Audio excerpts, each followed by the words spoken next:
Yet again, Commando Training Center Royal Marines have come at me talking about the failing standards that I keep saying is happening within the Royal Marines. Now, my father was Royal, as you know. We're going to get into it today, and we're going to start off with something called Twitter. It's pretty interesting how this works, guys. Someone always says, and standards haven't fallen, and you think, well, why would you keep needing to say that if that is true? No one's changing the Commando Tests. Factually, that is correct. I'm not saying that at all. What I'm saying is what happens outside of the tests is what is failing.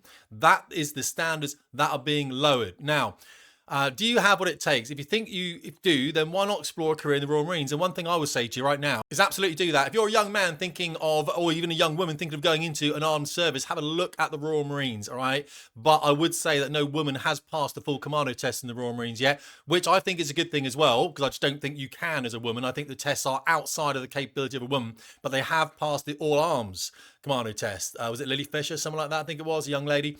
So have a think about that first. Go and speak to the Corps. And also, I would just say before we start, jump onto the YouTube channel. Give it a subscribe. Why not? The Corps is excellent. They put out some great content on there. And we're going to have a look at that content today. Before we start then, who am I? Well, my name's Tim Davies, as you know, and I was a standards officer and a flying instructor in the Royal Air Force for about a decade. So I taught on the Hawk T1 and I taught on the Hawk T2. That's not easy to do. For 10 years, in fact, and I taught advanced flying training and tactical weapons. So the full stretch of fast jet military flying training is what I taught on. And I was also, as I said, the standards officer. What that meant was I had to uphold all the flying training and standards for what was the largest squadron in the whole of Europe at the time, about 80 pilots on it. Very difficult place to be. And it's very easy, by the way, to lower those standards. I could have done it 1,000 ways. And in fact, some ways, I guess I did kind of fail because it did get easier in some ways. But also it got a little bit harder. And the reason it did was because we had to uphold the standards, because like the Royal Marines, our lives, the instructors' lives, were at risk if the students were not good enough. Now, my issue with the Corps is not that the Commando tests have got easier. I have no issue with that because that is not true. They are the same Commando tests they used in the Second World War. I've been speaking to the Commando teams, or some people that have been in the Commando teams, the training teams, sorry, down at CTCRM. And I've done this for the last couple of years, I guess. And I'm just going to go through a couple of emails that have come to me. And what I've done, I'll put them all together, 2 or 3 emails from different people. And I'm going to read you out some points. And while we do that, we're going to have a look at some videos of the Royal Marines as I talk about why I think the Royal Marines standards are falling, why I think it's intentional, and what I think they should actually do about it. Okay, let's listen to the big boss then. If someone wants to criticise us, challenge accepted, and we'll answer them. There has been some assertions made that perhaps we're changing training for the worse, to make it easier, to perhaps maybe get more people through, which we would utterly refute. And I'll show you why that is actually the case and why it's necessary for them to do that. They need about 500 Marines a year, and they're desperate to get a woman in as well. Let me be really clear. No one's changing the Commando test. Factually correct. No one is changing the Commando tests. No one said they were changing the Commando tests. That's not where I'm coming from. And I say that because they are our sort of holy cows. The physical standards here are as arduous as they've ever been. Come down here and challenge those standards if anyone's bold enough to do it. We'd welcome it. This is what I love about the Marines, is they are serious there. If you want to pretend that the Royal Marines have fallen in the Commando test, they will get a bunch of dudes together. They'll probably take you down there and run you through the tests themselves. These are solid, top people down there. As I said, my father was Royal, and he held his green lid in a massive high regard until the day he died, all right? And he'd been in the Corps for about 9 years. I'm a massive fan of the Corps. I send a lot of young people to the Corps. I have nothing but good to say about them. However, I do believe they are lowering their standards. We are changing training now. We are making it better. In phase 1 now, the earliest stages of training, every recruit is operating a drone. To me, that is amazing. Every recruit is operating a drone. The Royal Marines lead the field in so many different ways. They're small enough that they can be so agile, so flexible. They can do things before any of the rest of the military actually does it. They can go, well, give this a go, shall we? And that is what the Marines are so good at. The adaptability, the flexibility. I think it's absolutely fantastic. If anything, we're improving the standards. Improving the standards. You've got to be careful. You've got to stop them when they use this kind of language. Sorry, mate, you mentioned standards there. Improving the but how is improving? Is that increase? Is that what does it mean, improving exactly? And that's the same problem we had on these squadrons here, where the bosses would come in and say, well, look, we need to kind of improve standards of the pilots coming out, Tim. And what that actually meant was we need to get guys out the door pretty quickly because the front line can't survive without them. Now, the Royal Marines needs 500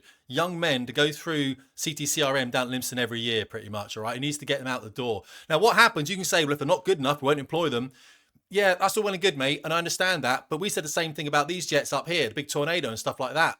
these jets will sit in a hangar unless you've got people to fly them. So what does happen, unfortunately, is you don't lower the standards, you just accommodate different levels of people, and we do it in a way that kind of makes it all right. And I could tell you stories and stories. In fact, I put them on my website, haven't I, about how we had to fail people, and then the boss was trying to get him out the door, and then it was like, oh, what's going on? So it becomes very difficult, really, to prove a lowering of the standards. I've got an email, well, many emails I put together, and I'm going to read them out now.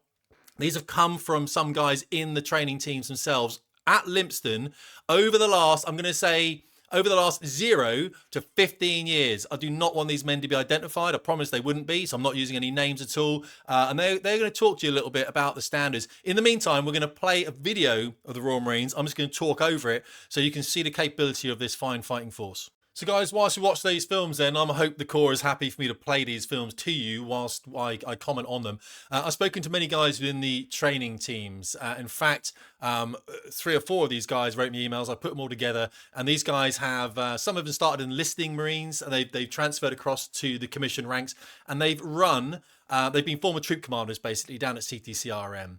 Let's have a look then what they said. So they're all credible. I know they're credible. I've spoken to other Marines about these guys, and one of these guys, they went, yeah, that guy's a legend in the Corps, right? So I know what they're saying is true. They're so generous, these men, that in some places here, they've said, well, actually, a mate told me that. I've got no reason to say it isn't true, but we're just going to, I assume it must be.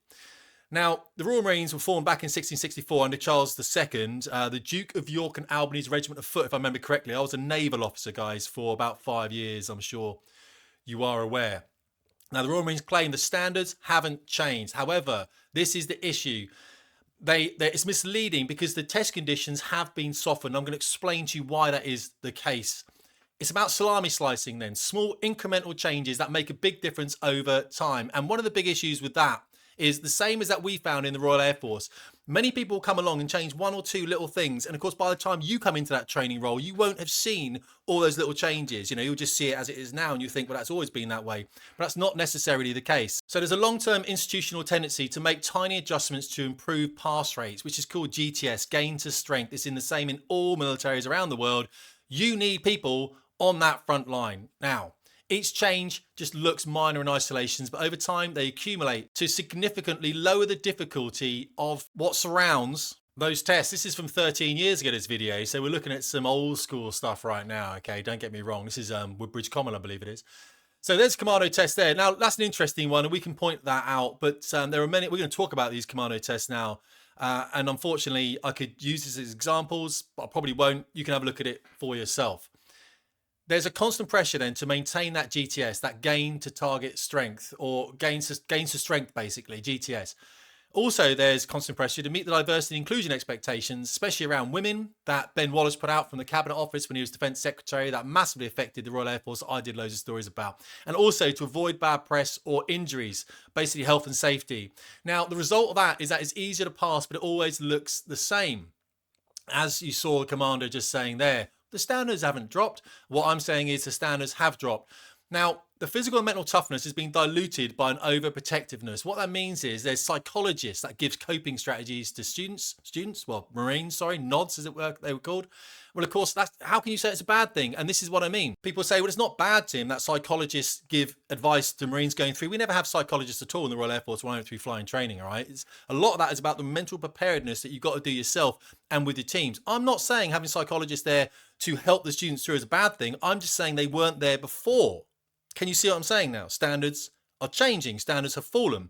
And what the Royal Marines will say is, but Tim, it's a good thing. Don't you want more people to pass? And my argument is, yeah, but the standards are still falling, mate. Well, we think we've improved the standards. And you can see what I'm saying now. Both people are right. I'm right. The commander of the CRM is right as well. I'm sure he's right. We're both right. What I'm saying is in the Royal Air Force, it never happened. In the Royal Marines is happening. And you can see the poles are wrapped up there on the, the Tarzan course, part of that, I guess. Hey, that was 13 years ago, right? Don't get me wrong. Now, these guys that wrote to me from the training teams, guys that run the training teams, say that there's a lot of safety nets, padding, reduced load weight. There's hydration breaks now on training and from the tests that weren't there before. There's a focus on well-being over resilience, and this is causing problems. Now, we all recognize the benefit, as I've just said. Psychologists helping some recruits. We understand that. But overall, it undermines the weeding out process that defined the commando ethos. Now, women in the Corps is seen as DEI driven, not capability driven. And that is obviously a goal. They're desperate to get a woman through the main Commando tests. Now, none of these guys were anti-women. Honestly, they genuinely weren't. They would say that if a woman can get through, they would put her there, but they're not willing to risk the lives of another Royal Marine. And one of them actually did say, and I've said this about females in training as well, when it comes to flying fighter jets, that we do employ women in flight jets and they're absolutely fine. But here's one of the things women used to come to me with. They used to say, Tim, I can't fly today. And it's like, all right, what's up? They go, I just can't fly, Tim. Now, this is period pains. That's what they're having. The G pants. This is what happens with women. That most women flying jets, a lot of them go on the pill because then they stop this happening. But the G pants go across the abdomen and it crushes your legs and crushes your abdomen. And what that does, of course, is cause women a lot of pain. A lot of pain. That happens every month, guys. So what I'm saying is men don't have that. Women do have that. Is that fair? No. Life isn't fair. Do you think war's fair? No, of course it is. Let's crack on. So none of them are anti-women at all. Okay, we all support women going through, of course. But are we lowering the standards by employing women? Well, if we do lower the standards to get women in, then of course we are. The other thing is, women do not stay as long as men. That is just a fact because women need to have children. Once women have children, especially in the Royal Air Force flying jets, they don't tend to come back into the cockpit. It just is what it is. Most men don't want to be in the cockpit after a while because it's just bloody hard work. But women most definitely come in. So, lowering entry thresholds. There's no minimum weight limit for women. Any woman under 60 kilograms is probably not going to pass through this course. Now, what the Corps tends to do is they pretend the biological differences don't exist. But the truth is, DI does not care about your feelings, all right? A 7.62 round, 5.56 round doesn't think about whether you're a woman or not. It's going to kill you in exactly the same way as it kills a man. We're going to go through some things now, which is the Tarzan Assault Course, Death Slide, and the 30-miler. We'll also cover psychological support and approach to training overall. What used to happen then, back 13 years ago, as you'll see now, there was high ropes of real danger. There was minimal safety gear on it. But now it's plastered in, it says brightly coloured padding and nets. I don't know whether that's true. And the guy actually said, I haven't seen it myself. I've been told there's padding. We did see padding in this video, of course. He said it looks like a child's play area. The effect, though, removes the fear factor and the sense of danger that tests the composure under stress, just like this, guys. Death Slide Access. They said it used to be one long, intimidating ladder all the way to the top. Now it's a multi-story fire escape staircase that they can pause at each level, get their breath. It reduces the exposure to height stress. It makes it more like an exercise than a test. And the last one they were talking about is the 30-miler. There used to be 22 pounds of webbing, which is about 10K, isn't it? 10 kilograms. Additional safety stores, food, water, actually carried weight was higher because they had all this stuff in addition to that 22 pounds of webbing. 8-hour limit for the nods for the Marines, 7 hours for the officers, and the clock ran continuously. Now it's 21 pounds now. I'm happy to be corrected because this guy said that he'd heard that, or one of the guys had anyway. The other guy didn't comment on it. And there was a third guy as well. I don't think he commented either. Includes safety stores in that 21 pound now, and the clock is paused at the checkpoints. Hydration packs are allowed. There's less weight then, there's more rest times, easier hydration, significantly lowering the endurance and resilient elements within preserving the label 30-miler. The other thing I was told was about the camelbacks, and I've made some notes here about camelbacks because they do use camelbacks. Now, camelbacks can leak often. They can actually, the training team can't tell how much you're drinking. And what that means is they can't see whether you're maintaining your battle fitness. They can't see when you're drinking, that you are drinking. They don't know. Whereas with a water bottle, they can say, right, stop, get your water bottles out, take 2 swigs of that, cap on, back in, let's rock on, let's go. So it encourages what's called undisciplined drinking, which to people that aren't in the Corps might seem a bit weird, but you've got to be able to make time within your battle order to get your drinking, sort your feet out, do your weapon, not necessarily in that order. Camelback's difficult to clean and maintain. You can grow algae and mold in there, become gopping, as they say. They can break. Weight distribution on the back with camelbacks can cause blistering because it sits there, creates a heat spot. So why have standards actually fallen then? It's pretty clear. Institutional pressure. The Corps must deliver a fixed number of trained Marines each year, GTS. Fewer passes mean manning shortages. We can't have that, can we? Training commands adjust tests to avoid pinch points. Basically, they want to get guys through. Health and safety, litigation culture, guys. We don't want people suing us, do we? So there's more safety gear, reduced danger level. The realism and fear is diminished. Now, what you'll get is the Corps saying, well, that's a good thing, Tim, innit? Because, you know, we need more safety and stuff. You know what I mean, mate? We need to get guys. It's like, no, mate, you're preparing for war. The end. The end. You're preparing for war. Diversity, equity, and inclusion objectives to appear inclusive and accommodate potential female recruits. The standards are softer under the guise of modernisation. This whole liberal modernity thing is killing me, still going on. Optics over substance. the names and durations of the test remain. They allow the leadership to say that nothing has changed, but the conditions, the loads and the expectations of these Marines has changed. And that fundamentally is why I'm calling out the Corps on social media. And it comes down to how it used to be that if you can't cope, you're out. Now it comes down to let's work a way of helping you to cope. And that's what I'm saying about the standards. It happened within the Air Force as well. Don't get me wrong. The Corps is not, I'm not singling out the Corps for this at all. So when the Royal Marines said to me here on Twitter, I said, your training teams themselves have said that standards have been lowered on the test, especially as you're desperate to get a woman through. We know that for a fact. The tests are the same, but the standards required in this test have been lowered. I've got another video. I'll put it in the description for you. I'll put it in the first comment, in fact, for another video I did in this earlier in the year. The Commando CTCRM have said here, we can categorically refute these assertions. Standards have not been lowered at CTC. I said I'll publish information to the contrary from the training teams. Our definitions of standards are not the same. 110%. Our definitions of standards are not the same. My standards seem to be very different from not only the Royal Air Force, one of the reasons I left, but also CTCRM. Now, I was never Royal. My father was Royal. So am I speaking out of turn? Yeah, hopefully. Come back at me, all right? That's what we're talking about right now. I don't particularly want to go down to CTCRM. I have no reason to go down there whatsoever. We're all busy running businesses. But what I will say is I cannot lower standards with guys flying these airplanes. You should not be lowering standards just because the quality of recruit coming into the Royal Marines right now is not what you expect it to be. What you're doing with social media is absolutely fantastic, but do not push back against this stuff. Just do better. It's not good enough for you to sit there and say, well, actually, Tim, no one understands because we're the Royal Marines. You are putting people through that right now, I know you are, that are not good enough. They would not have passed those commando tests if you went back 15 years. You know it, I know it, and that's why they leave early. And that's why you struggle sometimes to get people to join. In fact, the best thing you can do, as I've said before, is to demonstrate who you are to people, what you've come through, your background, why you want to be in the Corps. Tell the full story. People will join, all right? But let's